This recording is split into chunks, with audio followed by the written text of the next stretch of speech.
But when we think about recovery of the arm, it's not just about all the one thing. It's about all these things. It's about can you manipulate things? Do you have dexterity? How does it affect your activities of daily living? And that means that you might achieve something with compensation. You might be able to dress yourself. You might be able to do things with compensation. Spasticity is another thing that we look at that interferes with people's recovery.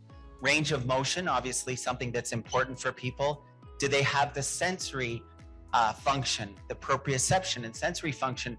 And so on every, as we get away and we look more broadly at recovery, there's many things we have to think about. It's not just about the one thing of motor recovery. And then of course we want to look at muscle strength and other things. Whether the person could abduct their shoulder abduction, or if they could extend their fingers, they could categorize people into a good prognosis or a poor prognosis. So if you did not have shoulder abduction or finger extension at week 1, you were classified as a poor prognosis. And of the group who had a poor prognosis, some had a partial recovery and some and most had a poor recovery. A couple of points of emphasis. First of all, you have to, as Dr. Zeiler said, usually you have to pair these things with exercise. And I think that this trial as well did that. And again, we have not tried the rat model that he's talked about, where you don't give any exercise in humans, because most humans get some exercise of some sort. But in these trials, they all got exercise and they all got some rehab.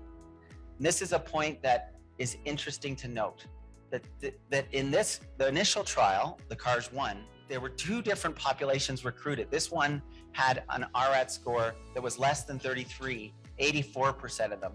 And in this study, the group was less disabled. And similarly, you see that there's differences in the disability of these groups. And one trial was more strongly positive than the other. And this comes back to that signal of maybe we should be using this in the group that's more severe, in that group that initially had a bad prognosis, and maybe that's the group for whom we should be targeting. That idea that if we could early prognosticate, we might be able to do what we call precision medicine in this area. And you can see that cerebral lysin does make a benefit for those 3 domains. And this is why it appears in a number of the guidelines, as you heard. We were very interested in trying to pool that evidence for clinicians as best we could. So this is a tool called Via Therapy. You can download it from the internet. It's an app, it's free. But the important thing to remember is that we do have clinical models and emerging models for prognostication that will help us to understand which treatment applies to which patient.